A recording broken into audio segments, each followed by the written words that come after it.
So there is a song that's become a personal favorite of mine. It is called On Eagle's Wings. I first heard it decades ago when I was part of a church choir. We were preparing to sing a special choral version of the song for the memorial service of one of our beloved longtime church members.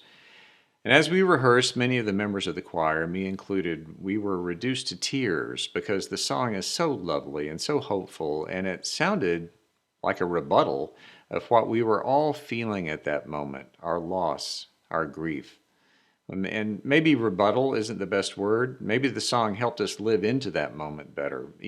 But either way, in our collective sorrow over the death of our friend, the song was a powerful statement. On the one hand, it was an affirmation that really bad, hard things happen in life, including the death of people you love, or the prospect of your own mortality.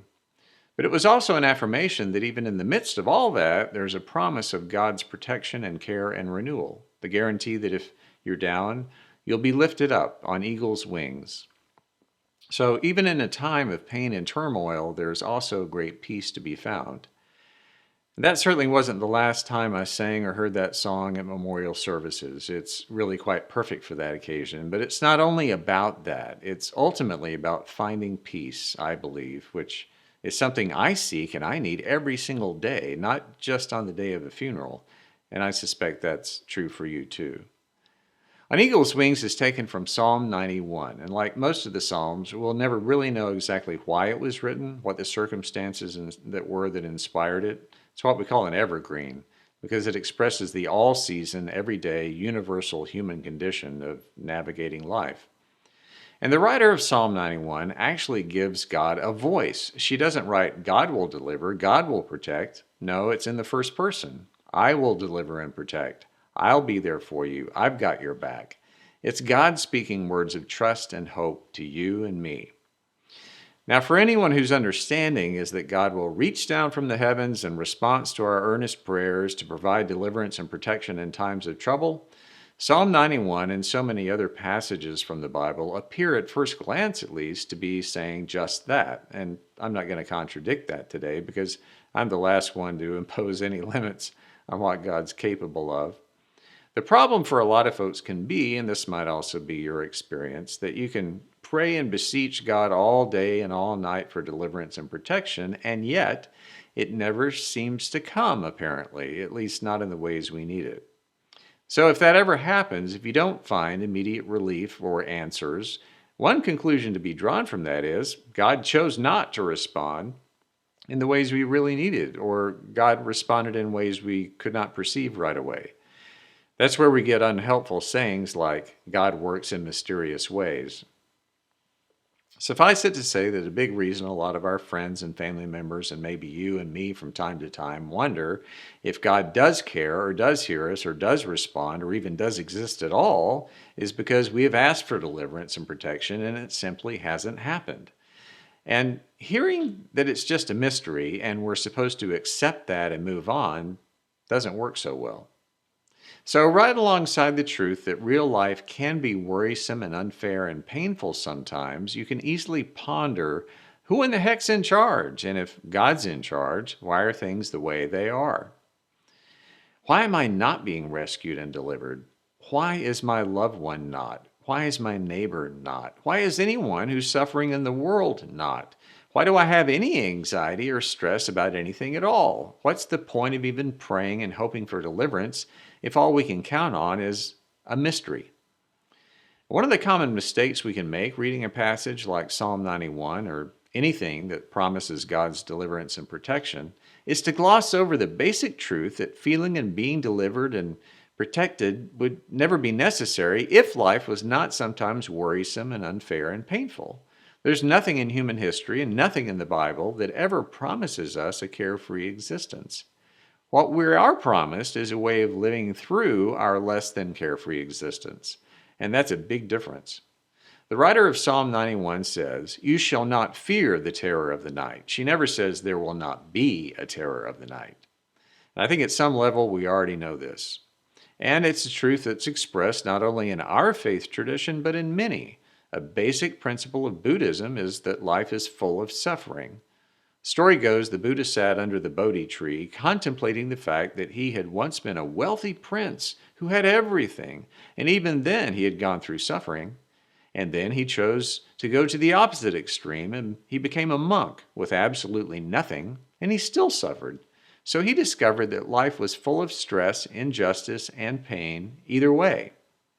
What he realized was that the answer to suffering is found in how we respond to it, not by living in anxious anticipation of what's to come, which is why we're ever fearful of anything, or not by living in the past, replaying old tapes of our regrets and hurts. The Buddha taught that by appreciating and living in the present tense, the present moment, that is the way. Now, that's a ridiculously oversimplified explanation of Buddhism, but the point is, it's helpful to know that at any time in history and in any place on the planet, people have searched for peace, for deliverance, and for protection. I also love how something like the Buddha's teaching fit like a glove with so many things Jesus said, such as, "Therefore I tell you, don't worry about your life, what you'll eat or drink, or about your body or what you'll wear. Is life not more than food and the body not more than clothes? Look at the birds of the air. They don't sow or reap or store away in barns, and yet your heavenly Father feeds them. Are you not much more valuable than they? Can any one of you, by worrying, add a single hour to your life?" Nope. Again, I'm convinced we already know basic truths like these, at least on an intellectual level. But our problem is we're not purely intellectual beings, and that's not really a problem. Otherwise, we'd be very boring robots. We are beings who feel, we have emotions, we fall in love, we take risks, we worry about other people, so we cannot always think our way rationally out of the stuff that life throws in our direction. If we're anxious about what the biopsy results are going to be, we can't just sweep those feelings under the rug. But I don't think Jesus or God or the psalmist or the Buddha or anyone else is asking us to do that in order to feel free, to be at peace, and to experience deliverance and protection. They know and we know that we are a complex blend of pure intellect and raw feelings. The trick is in being aware of that, to step back and observe ourselves, how we're feeling and why, and use what we believe and trust in to journey through it all. Now, one way to think of that is a healthy awareness that the world can be a cruel and unusual place, and that's an intellectual reality. We know bad things happen, often to good people. But how we feel about all of that is just as important, maybe more. That's our emotional reality. Our feelings are not some lightweight consideration. How do we even know that something's bad or painful unless we feel that it is? Feelings are where we get things like love and courage, determination, the yearning for justice, a belief in something higher and greater and nobler than ourselves, the notion that this physical life is not the end of life, the belief that love never ends. Maybe the difference between our pure rational intellectual reality and our emotional reality is that you can measure and prove that things happen in the world that cause pain and suffering and worry. You can measure the physical damage done by a hurricane or by a brain tumor.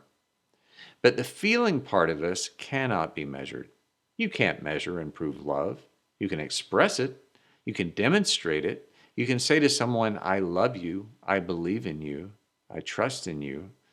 But you don't do that and then pull out a tape measure and say, "Here, I'll prove it. Here's how much I love you." It says right here. I know. Sometimes we try to do just that. We try to measure what really cannot be measured. That's what drives me nuts when people try to prove that everything in the Bible literally happened exactly the way the story's told. It's incredible how much money's been wasted trying to prove that Noah's Ark actually existed. It's a story, for Pete's sake. It's a story to prove a larger point. And that particular story, just like so many, and just like what the psalmist is telling us, is about trust. It's about taking what we know about the way the world works intellectually and believing, in other words, feeling, that in spite of the good, the bad, and the ugly of life, we have the absolute freedom to not be consumed with the past or anxious about the future, but to live fully in the present. We have the absolute freedom to sing with gusto that we who live in the shelter of the Lord will rise on eagle's wings, no matter how dark the terror of the night.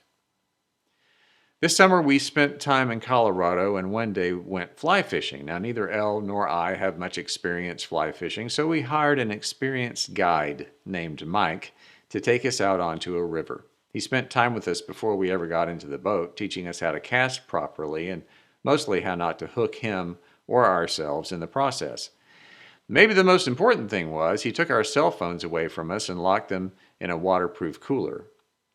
It was a wonderful experience floating down a beautiful river, tossing a line into this sweet spot in the water, a relatively thin piece of territory between where the water flowed rapidly and the shore. And Mike, our guide, called this the seam.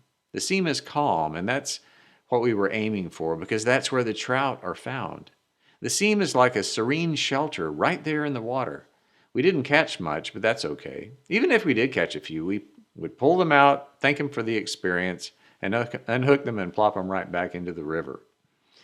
As I sat there and aimed for the seam in the river, it occurred to me how peaceful it all was, how peaceful I was, how I felt like I didn't have a care in the world. All that mattered was the present moment of being there. Maybe part of it was being out in a truly beautiful natural setting. Maybe part of it was having an experienced guide along to show us how to fish. We were actually guests in his boat. We trusted in Mike. Maybe part of it was knowing full well that in the world there were problems well beyond my control and a whole host of issues I would need to deal with once I returned to the shore and came back home. But I couldn't do a thing about any of that stuff while I was there on the river, so there wasn't any point worrying about it. Maybe part of it was spending that time with the person I love most in the world. And I really like the idea of the seam itself. The water in the river was flowing fast, even turbulent. There were rapids. You could get hurt out there. But in that seam, it was wonderfully calm. And I thought, that's where I want to be, where I need to be, and to trust that I will be guided there with love by my side. I was reminded that day of the difference between the knowing and the feeling parts of me, and the gift and the freedom of choosing a peaceful, sweet spot between the two, a shelter. That's a place and a moment I can, and I hope we all can, find again and again. In a world that so often hurts, to travel through it, we can always trust in our guide and in one another. And in moments like this, know that we are delivered and protected and loved.